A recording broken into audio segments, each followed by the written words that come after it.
Did you know that Dictionary.com chose misinformation as its 2018 word of the year?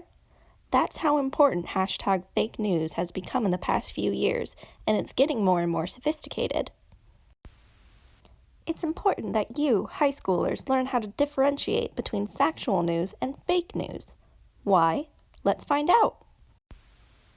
Let's take a look at an example and see if you can figure out if it's real or if it's fake news.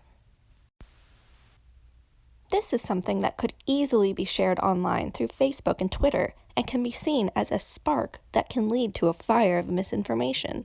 But there's something fishy about this article. Let's see if you can figure it out. This article claims that an illegal immigrant named Jesus Fabian Gonzalez was responsible for starting the devastating Sonoma County wildfires that ravaged California in 2017. At the time of this article, 40 people were already dead. The author made sure to highlight the information they thought was particularly incriminating, such as the fact that Mr. Gonzalez was observed leaving the creek area around 3:00 p.m., with a plume of smoke rising behind him.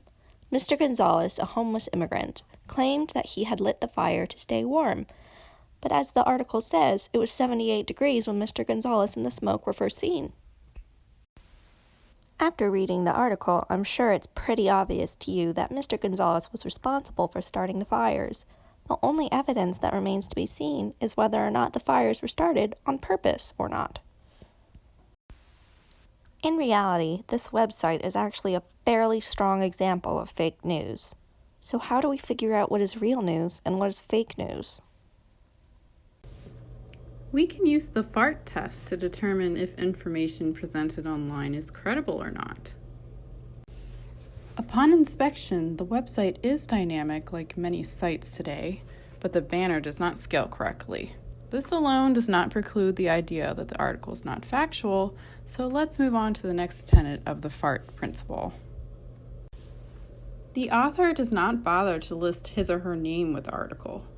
Given the extreme assertions in this article and on the website as a whole, it is not surprising that the author does not want to be credited for these claims. A big issue with false claims lies in the ability to back up said claim through cited sources. Interestingly, this article does link to the source information right at the very beginning, but if you click on the linked website, it takes you to an article about the man's arrest. And it blatantly states that the man in question is not connected to the California wildfires. In fact, a quick Google search reveals dozens of websites debunking the claim that an immigrant started the fires in California.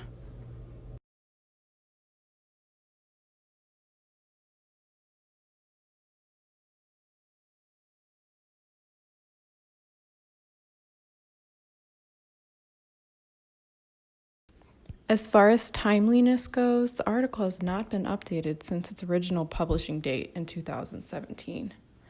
Given that it is linked to a news source that has been updated with new developments, it is safe to assume that the authors are not committed to accuracy.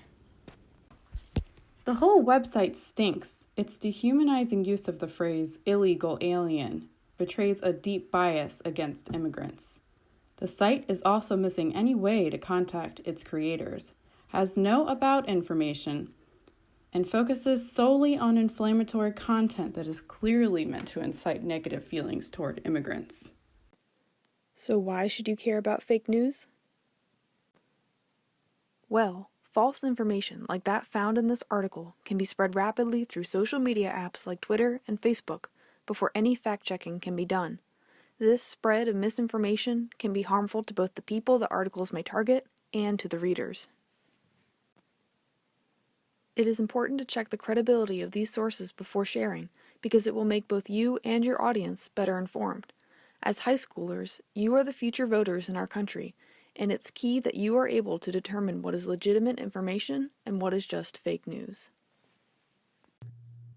The idea of fake news is a hot topic seen in many places today. I wouldn't be surprised if you even hear someone saying something about it at your next friends or family gathering. Be sure that you know what to do when you hear something or see something that stops you in your scroll. Remember, the first couple things to consider are authority and accuracy. Authority is important. Does the person or organization making the claim have any authority to do so? How do you know? Authority is a tricky issue to address today because sometimes information can look like it is being shared or published by someone who should have the knowledge to do so. But with the ability to quickly share information in today's media, people with authority can sometimes share false information. The speed of the internet can be used to our advantage. Pretty soon after a false news story is spread, there are places you can go to check the facts, see if it is accurate. Check out our guide to find out more information about how to deal with fake news. This will be linked for you at the end of this presentation, along with other sites and videos we have found helpful. In addition to what we have created for you, there are many other resources that exist on this hot topic. You can search for one that you like. A few of my favorite resources are found at the American Library Association's Guide for Evaluating Information. PolitiFact is a website that looks at statements made by political leaders and others in the news that share or spread statements. PolitiFact then rates those statements on how true they are. There is a special Pants on Fire rating saved for those who make outright false statements in the public eye.